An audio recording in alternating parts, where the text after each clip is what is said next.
now I'm, really at the heart of police operations for the second largest police force in the country, working with police forces, across the country, working in different kind of operations and advising clients from a massive organization. And the work is genuinely interesting, and it feels like I'm genuinely making a difference.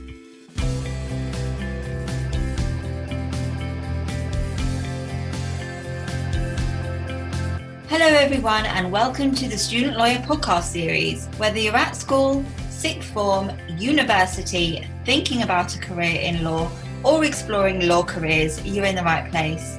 We are the one-stop shop for student lawyers. If you'd like to join the Student Lawyer as a writer, please email hello@thestudentlawyer.com.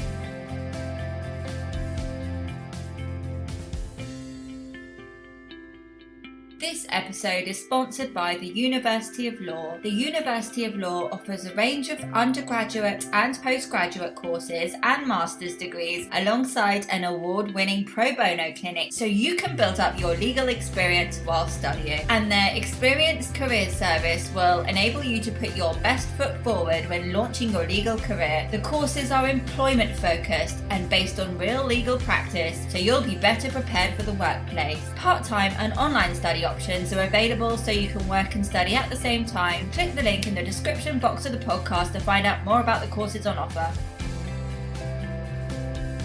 Welcome to the Student Lawyer podcast series. My name's Camilla and I am a trainee solicitor. And today I'm delighted to be joined by Bal Atwal, an in-house solicitor at the West Midlands Police. Bal is also chair of the Birmingham Solicitors Group, winner of the Future Face of Legal Awards 2021 and Young Business Person of the Year Awards 2022 at the Signature Awards.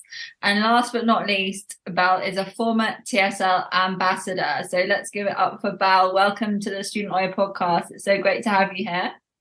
Thank you. And thank you for having me on. I remember being an ambassador many years ago. So it's nice to go full circle. Yeah, definitely. So, it's great to have one of our former ambassadors on now as a guest. It's just really nice that full circle, that it's just come full circle. So that's amazing. So I wondered if you could start off by giving us a brief overview of your career history to date. Yeah, absolutely. So I guess starting from the beginning, I'm Birmingham born and bred. I did my undergrad law degree at the University of Birmingham. I then secured a vacation scheme with Trowers and Hamlins. So I did that in my third year of university. Off the back of that, got my training contract. So it went straight from university to LPC and then training contract.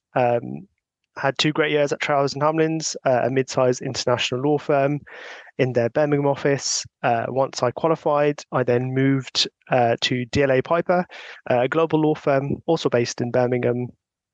And then after a year and a half at DLA Piper, I made the bold move to in-house and public sector, where I am now, which is West Midlands Police, which is the second largest police force in the country.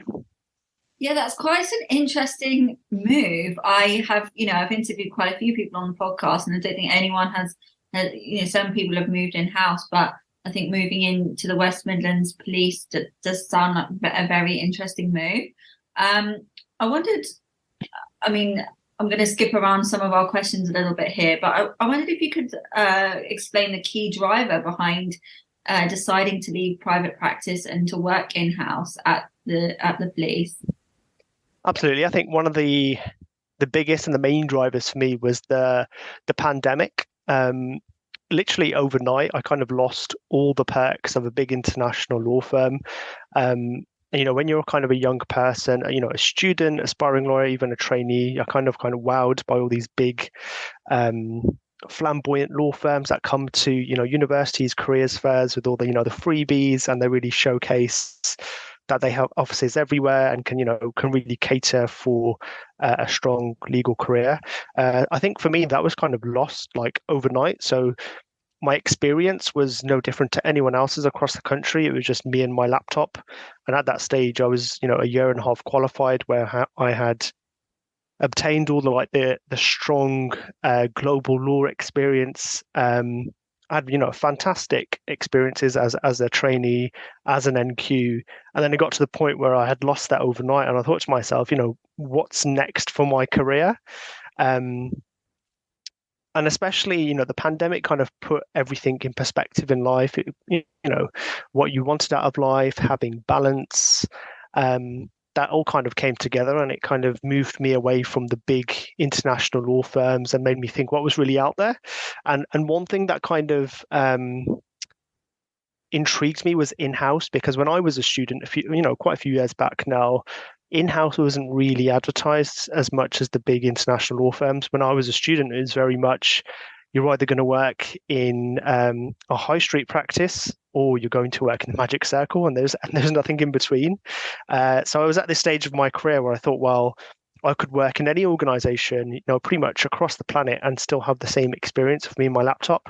So that's when I started looking at in-house roles, and I found some really, really interesting ones. Obviously, the police where I'm at now is super interesting, but some of the other things I saw was being a solicitor for the British Army, being a solicitor for the Land Registry, and being a solicitor for, large organizations like government departments. So yeah, it was a mix between the pandemic, interest, and balance as well. Yeah, I think that's such a good point that you made there about it not really being clear about all the different legal paths that are available to you once you graduate, and the focus being on private practice, like you said. And I think it's great that we can share the message of, your career history so that people do know that there are other opportunities out there. So yeah, I think that's great. And you qualified as a commercial property lawyer, and I just wondered if you could explain what commercial property lawyers do and what made you decide to qualify into that area of law.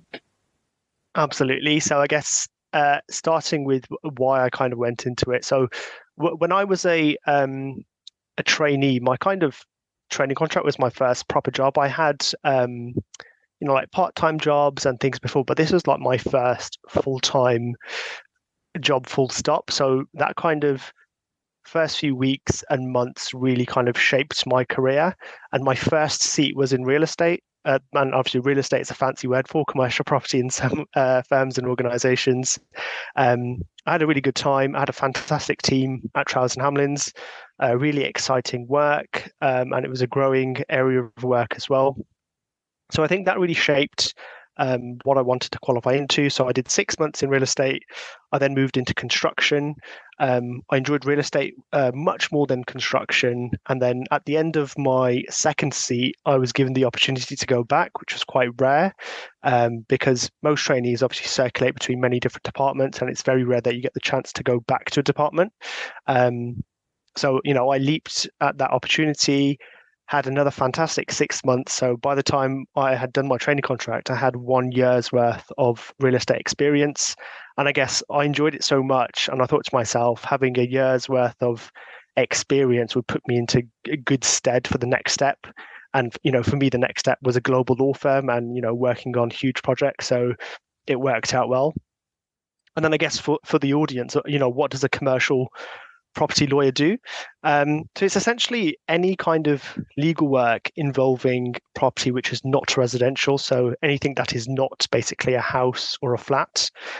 So that could include property sales, property purchases, leases, licenses, most typically things like, office blocks, warehouses, museums, and anything in between. And, the larger the organization you work for, the higher the values involved.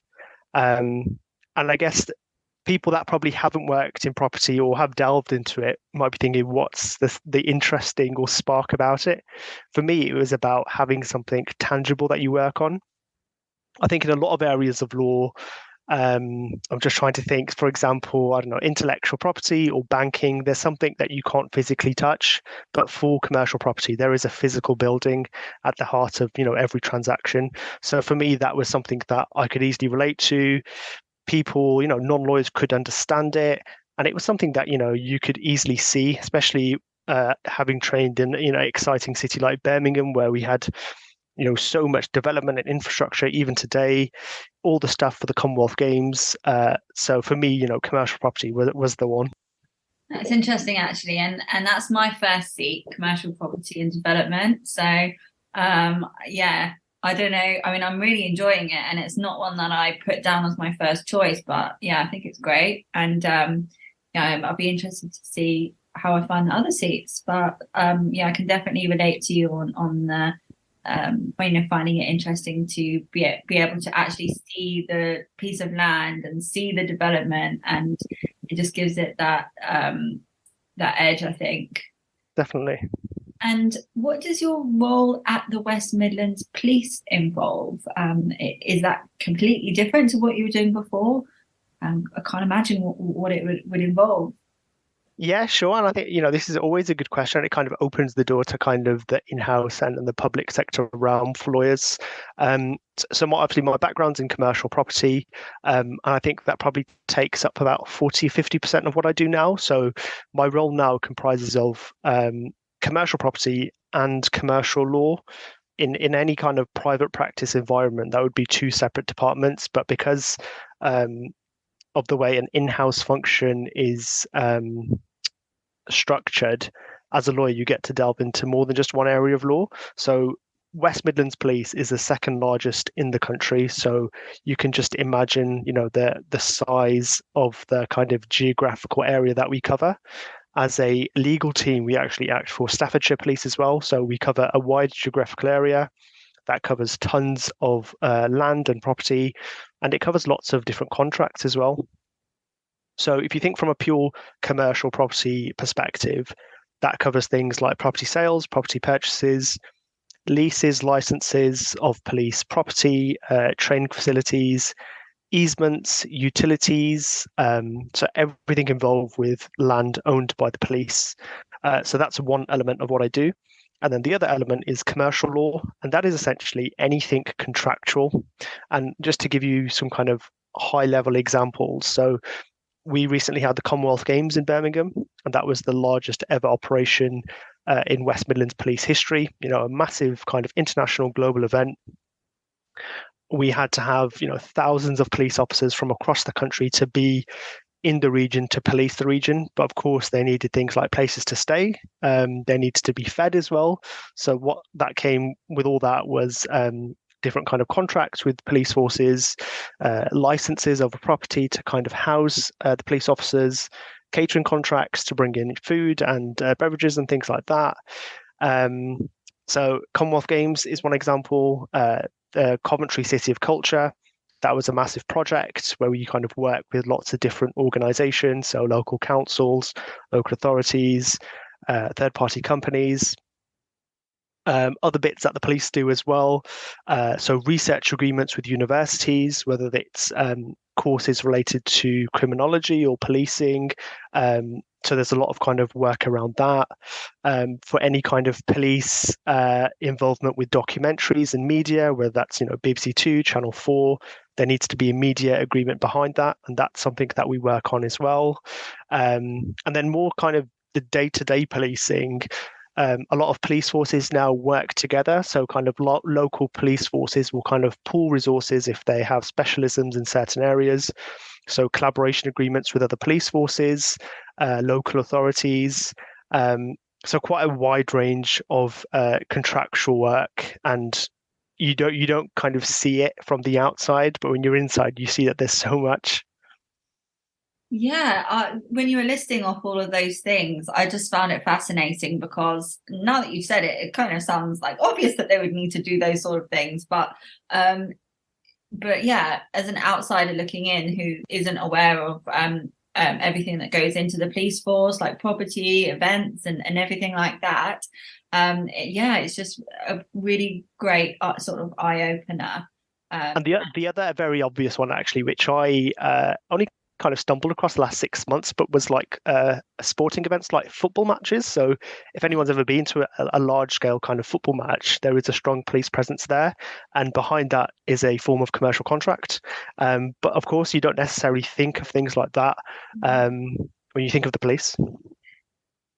It's just amazing, isn't it, how law affects everything. And I know that's just a bit of a cliche, but it just does. Absolutely. I'd like to take a moment to speak about the University of Law, which is the university I decided to study my LPC at. The University of Law is the sponsor of this podcast and makes it possible for us to continue bringing these episodes to you. So we really appreciate you supporting us by supporting our sponsors. What really sets the University of Law apart from other universities is its belief in training students for the real world from the moment they accept a place. The University of Law's experienced career service and award-winning pro bono clinics offer students the chance to get real-life legal experience which can boost employability. They offer a range of undergraduate and postgraduate legal training and master's degrees designed by qualified experts to help students excel at any stage of their career. Their courses are employment-focused, honing key skills in a teaching environment based on real legal practice. Part-time and online study options are also available on many of their courses to help students work and study at the same time. If you'd like to find out more about the courses on offer, please click the link in the description box of the podcast. Okay, so what are the main differences then between working in private practice and then working in-house at a public sector organisation?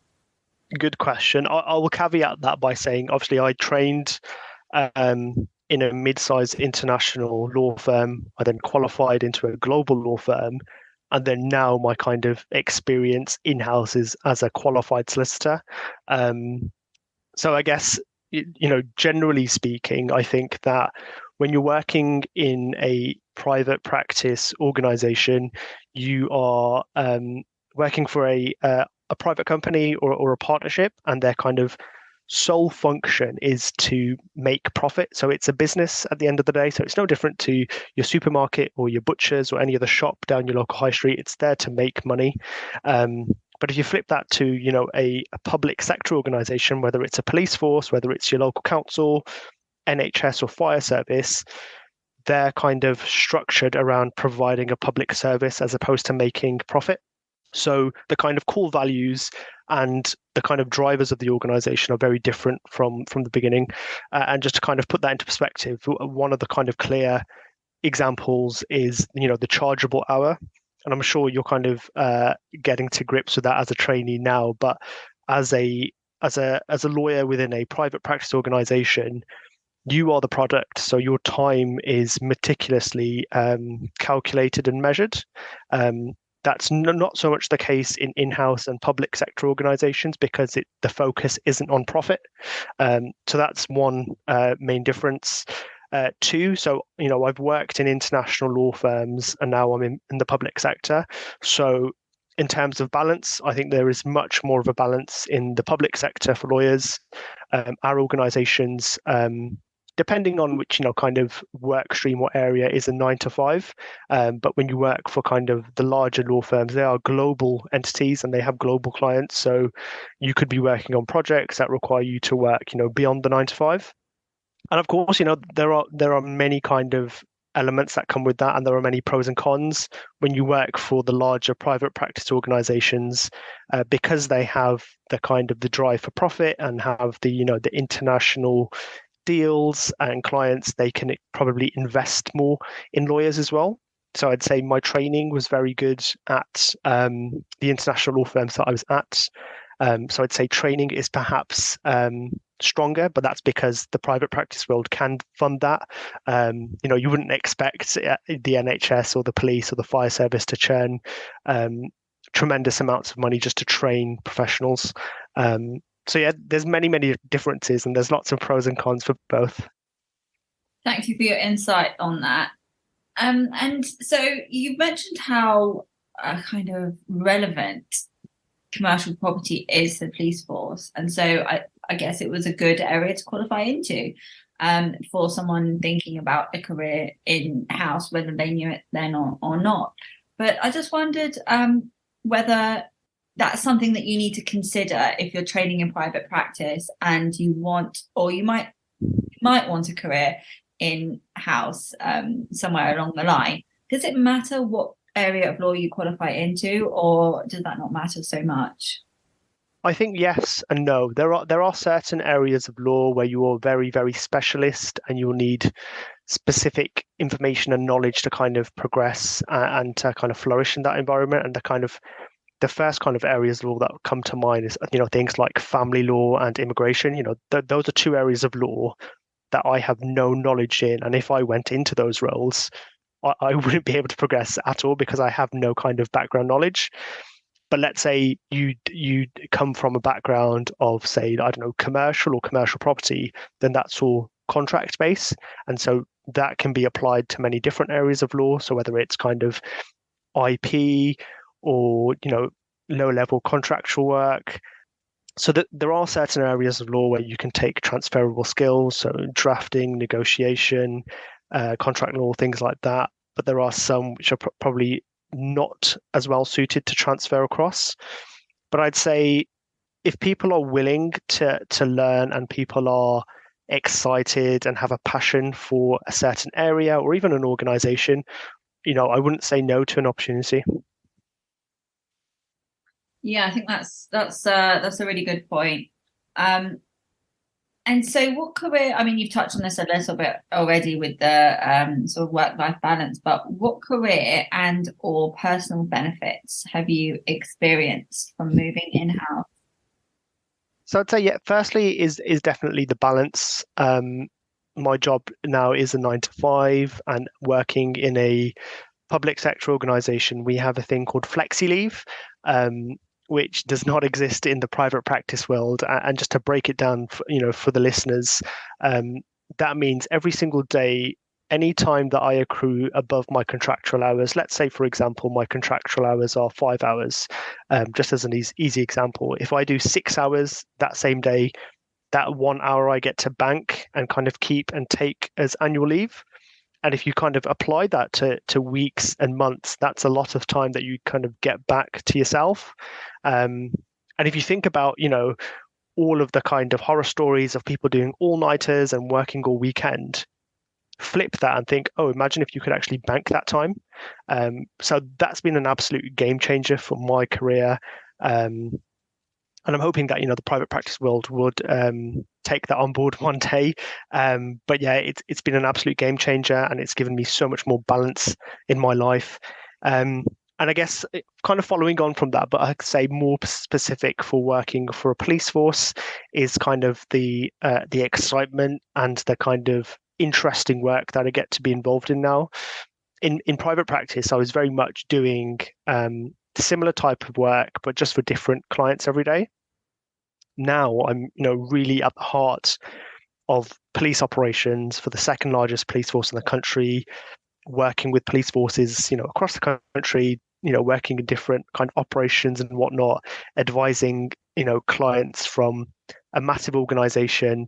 And the work is genuinely interesting and it feels like I'm genuinely making a difference. I think that a lot of lawyers get into the profession to make a difference or a change to the world, and it feels like I've worked in international law firms, right, where I was touching upon that slightly through like pro bono and things like that, but now it feels like my kind of main aim every day is to really make a difference, because at the end of the day, my client is the police force. So anytime I complete a matter or I progress things, it feels like I'm making a positive step for my kind of region. It sounds like a brilliant place for job satisfaction, and that flexi leave sounds incredible. Wow, that's amazing. I can't. I mean, do you do a lot of overtime? Do you get a lot of time back? How does that actually work? Like, on a monthly basis. So this is the thing. I mean, the whole concept of overtime in my mind doesn't really feel like overtime anymore because I know it's the time I'm getting back. So it just feels that, even if I'm doing, let's say, doing a late evening is extremely rare in my role now. But let's say during a busy period for like the Commonwealth Games, I did have to do a few later days. I could easily accrue 2-3 hours per day, and if you just do the maths in a week, that's like easily 2-3 days that I could take off. So it's quite unbelievable if you think about it that way. And just to think back when I was a trainee in NQ, the amount of hours I would push in and the only kind of um, goal for that was potentially a bonus and to kind of satisfy kind of clients and kind of managing partners. But now it's just like, well, that time is yours now, and I think that's quite powerful and it's quite empowering as well. It sounds incredible. I'm very pleased for you that you managed to find this job. And what pieces of advice would you give to our student listeners who are keen to find out more about in-house careers? I would say that in the modern kind of job market, you can literally work for any organization because of remote working.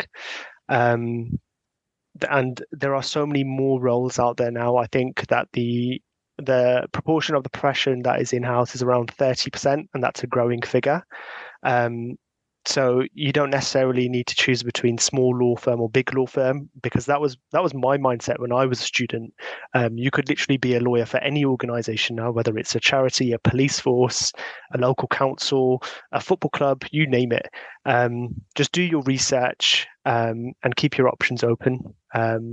So yeah, and when I was a student as well, I remember kind of feeling that if you didn't get through the application process for a big law firm, and there's people around me that were the same as well, they thought that they had failed. The reality is, some of the opportunities, are very far and few, but there are much more exciting roles out there nowadays. So make sure you do your research.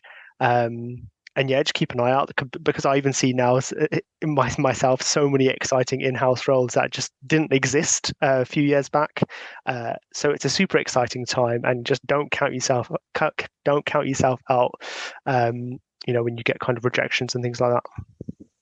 Yeah, I think that's great advice. Definitely the research thing. I mean, it's hard to know what's out there unless you actually look. And I think that, like you said, again, there are more and more companies now offering apprenticeships in-house. I don't know, well, I think it's probably because of the rise of the SQE, but I just think it's a great time to be kind of thinking about in-house careers. I don't know whether it's always been like that. It seems to have been in the past, maybe not as discussed so much, but I do think there is a bit more of an emphasis on it now. So hopefully that does continue to grow. Absolutely, yeah. I think the SQE will definitely kind of open barriers and make organizations open those opportunities. So yeah, but we'll have to wait and see for the SQE in a few years' time to get some good data on that. Definitely. So I mentioned in the intro that you're chair of the Birmingham Solicitors Group, and I just wondered if you could tell us more about your work with that group and how other junior lawyers can get involved. Yeah, absolutely. So I was actually chair last year, but I'm co-chair this year. So the Birmingham Solicitors Group is a professional networking group and community. So across the country, kind of there are JLD groups, which stands for Junior Lawyer Division Groups, and they are essentially communities of junior lawyers which are there as kind of support networks and for professional networking. So yeah, I joined the Birmingham Solicitors Group as an NQ, and I joined as their PR officer. So I was in charge of their social media. Back then, we didn't really have like LinkedIn, Instagram. I think we just had like a website and Twitter. So I really enjoyed doing all that. I saw the kind of organization grow. And in the following year, that's when the pandemic hit. I actually became chair. We did a lot of kind of online stuff, and our social media following grew and grew. And, this in our third year, I am co-chair, and it's fantastic to see it excelling. All of our events are very well attended. And more importantly, they're attended by a wide range of people. When I was a trainee and used to go to kind of legal networking events, it would be just populated with all the big law firms, because at the end of the day, it was the big law firms that could pay for junior lawyers to attend these events. So we've kind of created a very nice positive and inclusive environment with the BSG. Our membership is actually free, and the vast majority of our events are free as well. It's down to our committee to work hard with our sponsors to get the funding and do all the organising, because at the end of the day, our profession is difficult to get into and it's difficult to thrive in. And it's down to organisations like the BSG to provide a good positive network for people. That sounds great. And what I'm going to do is leave details in the description box of the podcast, to that LinkedIn page, to the Instagram page, so that people can find you and Amazing. join if they want. And where can people connect with you online? Good question. I'm on all major platforms, so LinkedIn, professional Instagram now, and Twitter. Okay, wonderful. I will also leave links to those pages in the description box.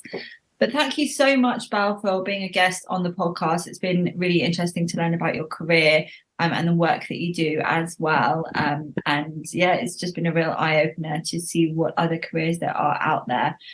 So thank you so much for spending your time to come and speak with us. No, thank you so much. And I appreciate the student lawyer as well. I remember, being part of it as a student, and it's a pleasure to kind of be back and be in touch with you guys again. Lovely. And thank you to all of the student listeners who are tuning in this week, and we will see you again soon. Bye-bye.